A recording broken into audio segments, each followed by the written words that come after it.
flash floods, cloudburst, wildfire in the forest. Major cities in the world are having AQI, air quality index, much more than the standard. And 2023 was the warmest year on the record. According to the World Meteorological Organization WMO, 2015 to 2024 was the warmest decade on record. Frequent cyclone devastating many cities and many lives, so forth and so on. What does it mean? It means that our planet Earth is in danger. The climate balance is getting disturbed, causing huge loss of lives and making the Earth not suitable to live and even breathe. So how to mitigate or control this? $1 billion question. Now, we are all very much acquainted with nowadays climate change and Earth is warming up here and all these things are going on. But how many persons in the common man are so much familiar with these things? If we can't make them familiar with these things, very difficult. So in order to achieve this, we have to go to the common masses and make them explain it in their own way, own language. And that's the challenge the whole world is facing, especially India is facing, no doubt. Now, today, all these things are coming into the picture. How to mitigate, how to control this thing, $1 billion question. Let us see how the entire humanity has started fighting against this common enemy, which is called climate change. So, if we talk about the climate change and if we talk about how it is handled globally, not only in India, globally, then I will take you to the historical ways, step by step, in a very simple way to understand what is the history and where we have now come down. I am Vivek Roy. I am an energy, power and environment professional, and I am also a emotional intelligence coach. And before we go towards the next chapters for evolving this mitigation process, I will request you to go through the video fully. I'll give a brief on the history and till the end you see it. However, please don't forget to subscribe my video. This will take only 2 seconds to subscribe my video, but it will give me enough boost to bring a series of this type of videos in a very simplified way, so that I can spread the things to the masses, that what is happening actually and what is our responsibility to do it. Let us go forward to take it towards the history of the mitigation process. A common term, everybody is aware of it, whether the professionals who are dealing with the environment, energy in this area. Apart from them, some other persons are also who are not in this area. They are also very much aware of this thing, COP, because this is recently concluded a session, COP30 in Brazil. Right. So what is COP? And it is a very familiar term nowadays. Let us discuss what is COP. It is Conference of Parties. What are the parties? Parties are nothing but the nations who are in the conference. So what COP, how they have come? Particularly it is for the climate change. This emerged as the supreme decision-making body by the UNFCCC. UNFCCC, United Nations Framework Convention on Climate Change. It's a big tag. United Nations Framework Convention on Climate Change, UNFCCC. So it is a wing under UNFCCC, which is the supreme body for decision making to combat the climate change. Now, this UNFCCC, they are convening nations to negotiate globally for the responding to the environment threats every year. Now, if we go to the step by step, so let us start from the 1980s. 1980s, there the evidence started. Long before that also evidence started, ozone depletion. If we remember, ozone depletion and climate change. These are things started happening, and this prompted actions from various nations. Right? 1987, Montreal Protocol addressed this ozone depleting substances. Ozone is a gas which is in our atmosphere. It is basically preventing the sun's ultraviolet rays, which are very harmful to human being, to come in directly contact to our body. Now, if the ozone is depleted due to various industrial activities, the ultraviolet ray is coming inside the earth and damaging the survival of the persons. Now, they have addressed the issue, what are the ozone depleting substances and how to address this thing. 1987, I am talking about it. Now, then some other things will be coming slowly, unfolding to you. UNEP is another term, United Nations Environment Program, and the World Meteorological Organization, which I already mentioned, WMO. These two formed another platform whose name is IPCC, Intergovernmental Panel on Climate Change, and that is in 1988. What is its function? Its function is to assess the scientific data on global warming.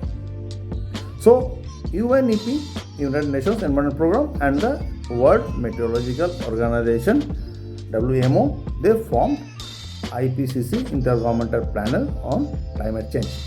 Now, it has happened in 1988, and to assess the scientific data on the global warming. Why the earth is getting much hotter and hotter, and that is basically global warming. Now, in 1982, United Nations Conference on Environment and Development.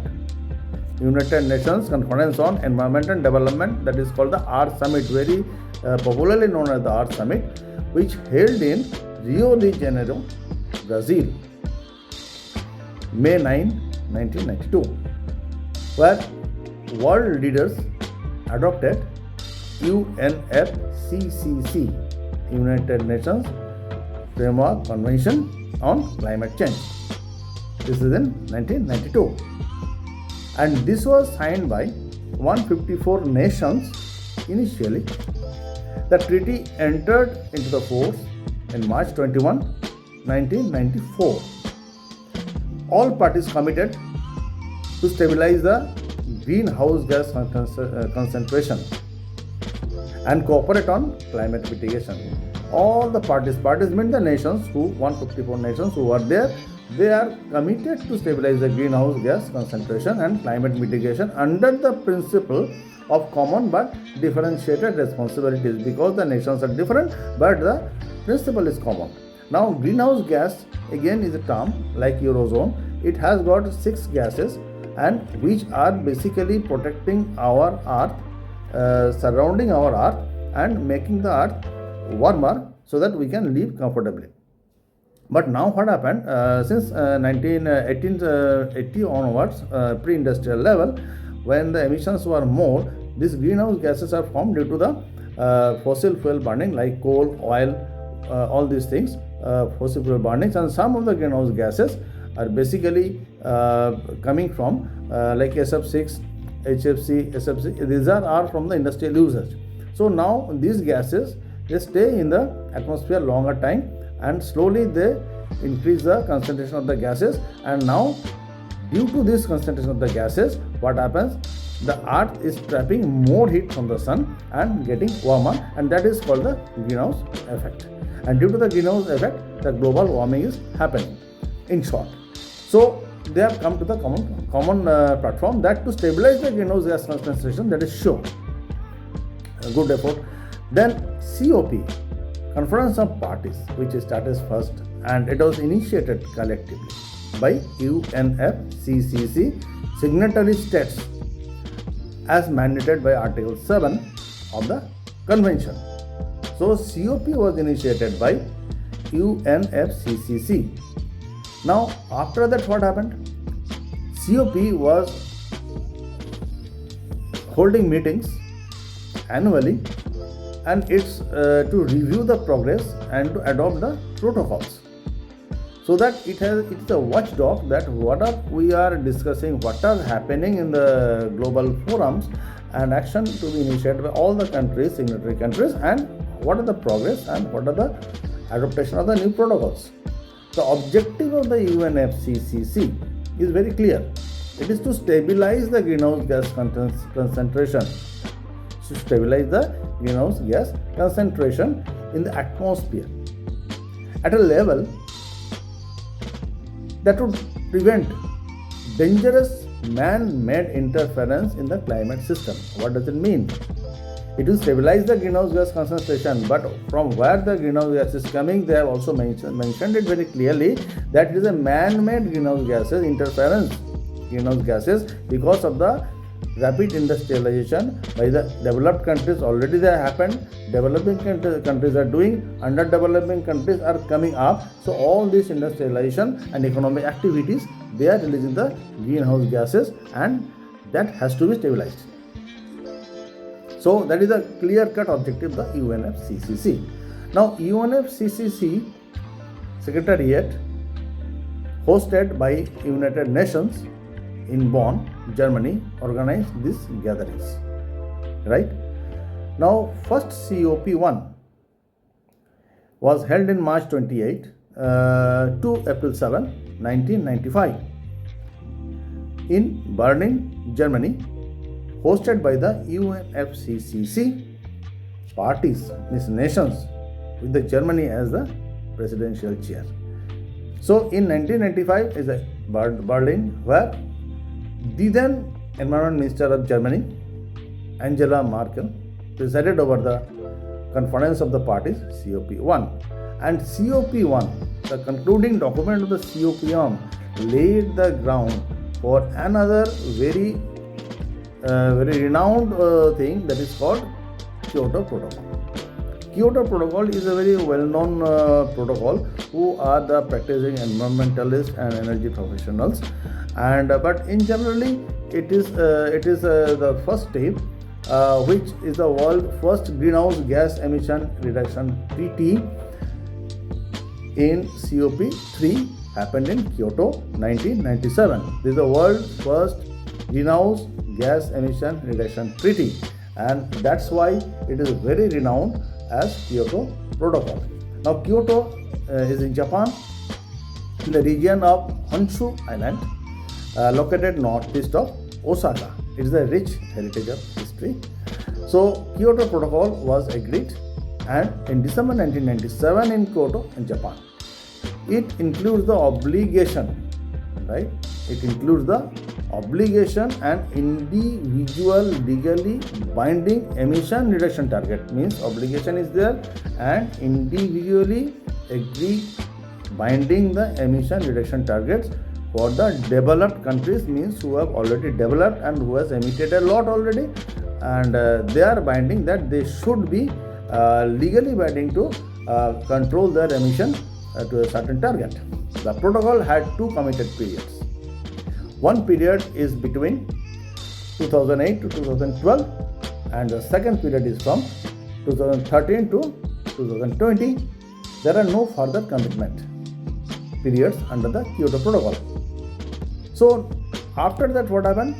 After that 1997 Kyoto Protocol happened. Then after that 2015 another big event happened, which is very much known as Paris Agreement, and is negotiated again under the UNFCCC, built on the convention.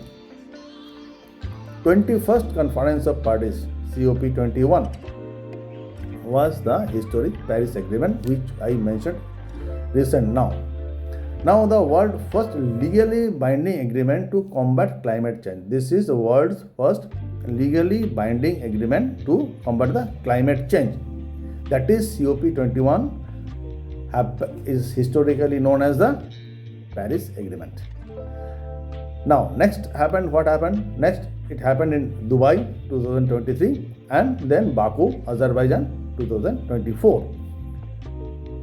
2023 at Dubai, it was COP28, and it agreed that to transition away from the fossil fuel and to triple the renewables. Very, very good theme, powerful theme, that reduce the fossil fuel burning, reduce the usage of the fossil fuel and triple the renewables. That means if you put the renewables, solar power, hydel power, geothermal power, tidal power, all these things are coming, then what happens, the greenhouse gas emission will be reduced and the fossil fuel usage will be reduced and more renewable energy will be coming into the picture. That is COP28, and the best thing, in my opinion, the best thing ever taken the action on this thing. COP29 happened in Baku, Azerbaijan, and in 2024. The countries who participated, they agreed to triple the climate finance. Climate finance means to finance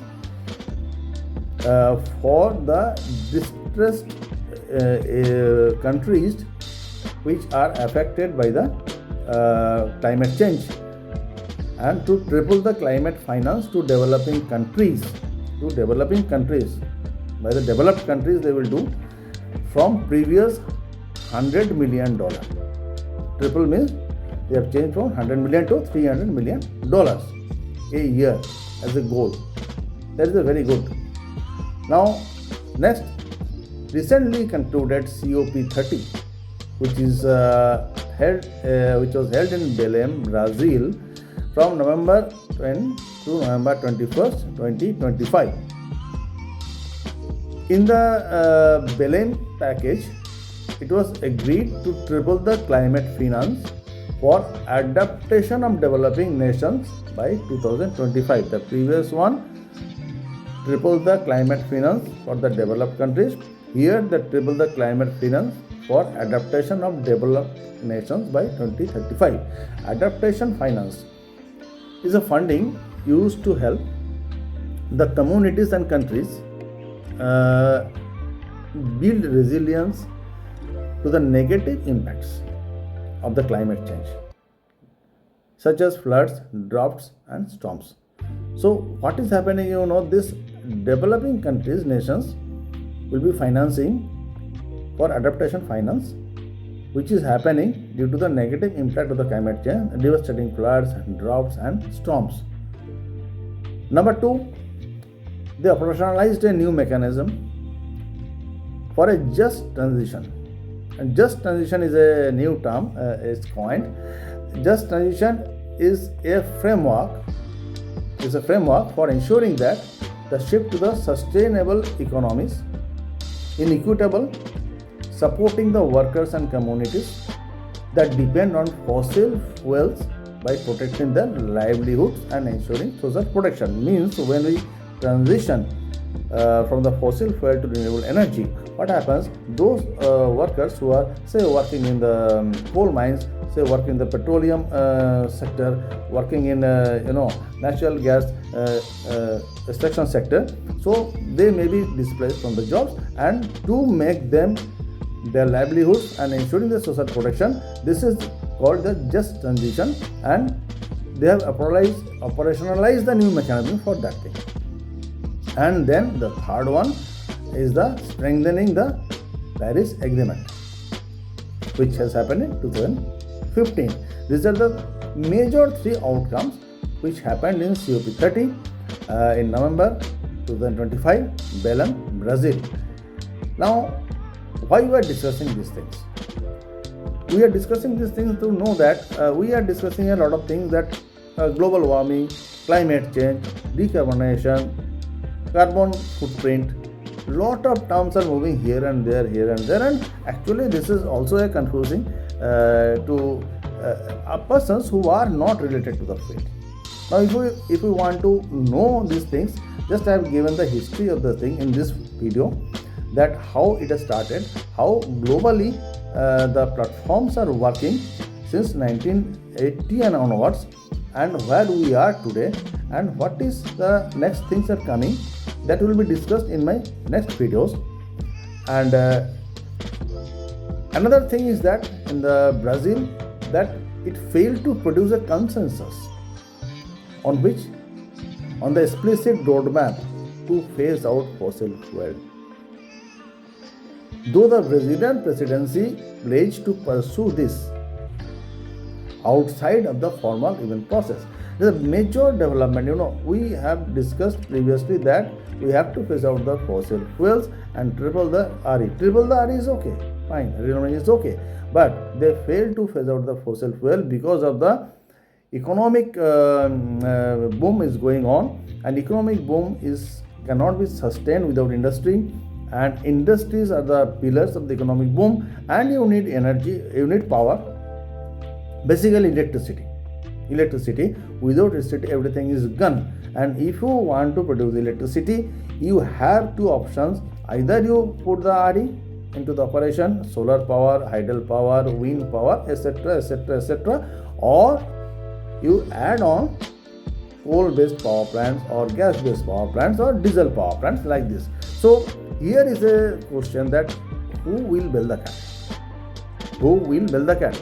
To build the cat, we have to have a very strong political determination for every countries, and it has to be ensured that as general public, at least they should know how to save electricity, how to save energy. If you save 1 unit of electricity, really you are actually generating 2 units of electricity. So you are actually, the country will not be spending money of installing 2 megawatt of power plant by saving only 1 megawatt of electricity, and that has to be spread to the masses. Otherwise, in my opinion, also in different opinions in the world, until the masses are acting, then this cannot be achieved. So with this I conclude this session, and see you in my next videos, where we will discuss more details about climate change, global warming and carbon footprint. Till then, see you, bye.